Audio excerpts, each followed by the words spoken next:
with our very special guest, Annie Nagel. Hi, Annie. Hi. Annie is our senior school secretary, and there's a couple cool things that are going on with you, as well as just being here at Kenilworth for so long, right? So, Annie, how long have you been working here at Kenilworth? I've been here for 8 years. It's That is crazy. absolutely mind-boggling to me. I can't believe that it's been that long. I mean, time has really flown by. So, Yeah. just as a side little note, like you've seen like Cora and Joaquin grow up Yeah. here, basically, and And now they're students here. now they're students here. So that's just absolutely mind-boggling to me. So, that's what is it like for you to see the kids come through and then go into high school?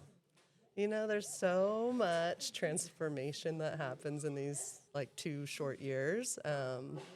They go from being just little kids to being young adults. Right. And Yeah. it's just, yeah, really cool to see, and it's really fun to watch them grow up and see what they do with their lives. There's some really impressive students. There's students that, are just kind and make a big impact on those around them, and that's just really admirable. It's definitely the best part of the job is watching the kids grow up and just being around the kids. And you've got to see so many, and I know that you have special ones that are near and dear to you. So Yeah. that's a great thing to be able to share with you. Yeah. Is the students. But let's talk about what it is that you do at Kenilworth. Like, can you talk about like the grand scope of things in a nutshell? Yeah, so I basically manage the front office. I help parents, I help students, I help staff members with just about anything they need. I work closely with our maintenance and operations department, our custodians.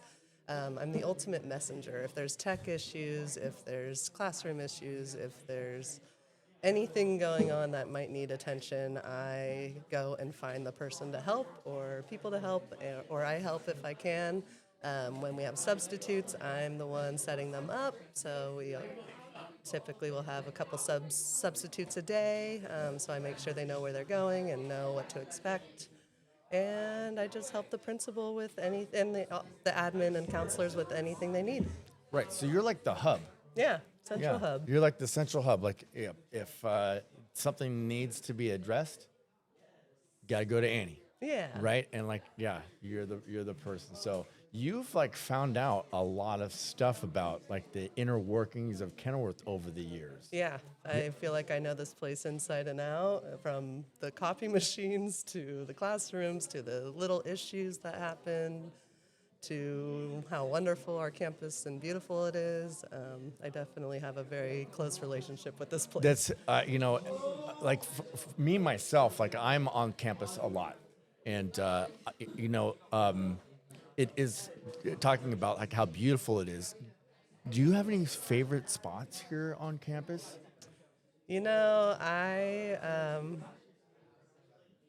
love like our little rose gardens all over the place.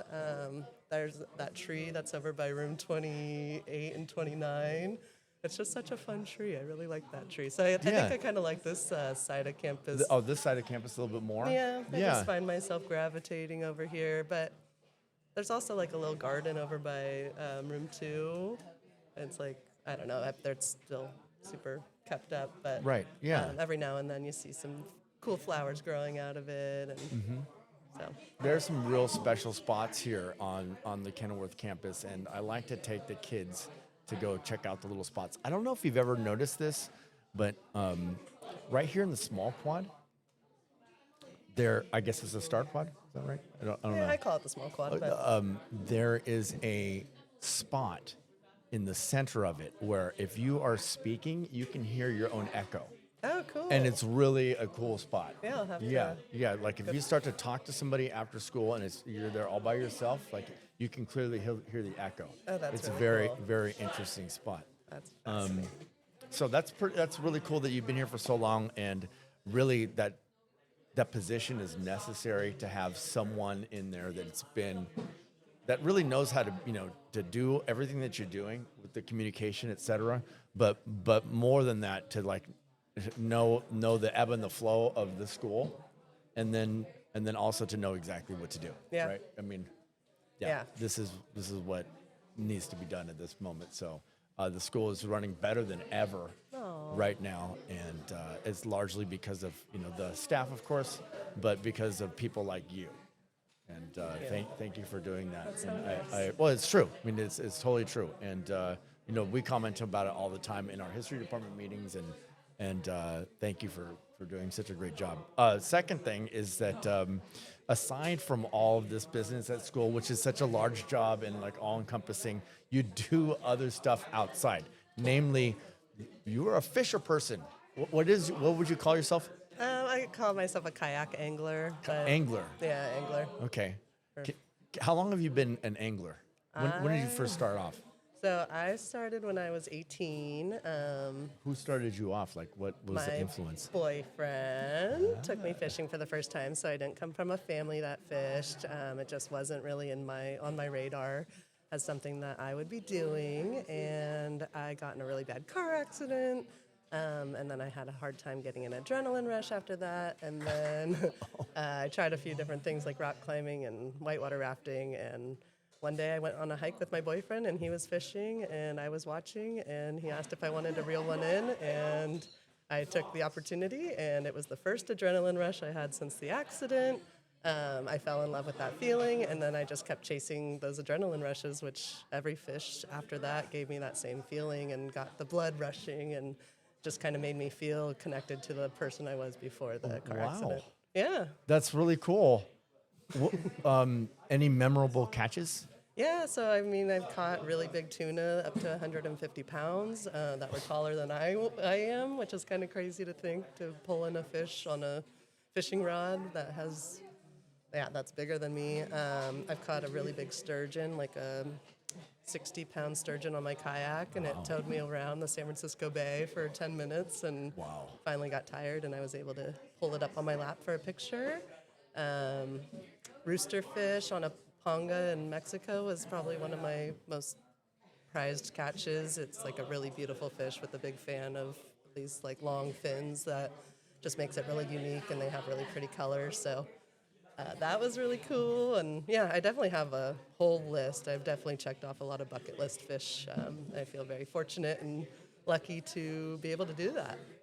That's awesome. And I know that it's taking you around the world, and I know that there's probably like a lot of things that could be said about that, but I think probably the best thing for you is probably like the people that you've met along the way. Yeah. Right? I am, connected to so many people around the country, around the world, around our state of California. I can call somebody and say, hey, I'm coming to your state. Can you recommend some good places to eat? Or can I stay with you? Or can we go fishing together? And that's like something I never would have thought fishing would Would it bring you to, right? Yeah. All these people with that are really cool. Yeah. Do you have any special shout outs? And then, to like people that you've met, or maybe people here in our own community? Yeah, so I met some really cool women around the country. Jean McElroy is a very influential person in my life. She was like a big fishing mentor, and we've gone on girls' trips, me and her, and that's been super inspiring to see just another female out there that we kind of don't need another, we don't need a man to go fishing and have fun. Obviously, my family is very supportive. Mom, Dad, love you.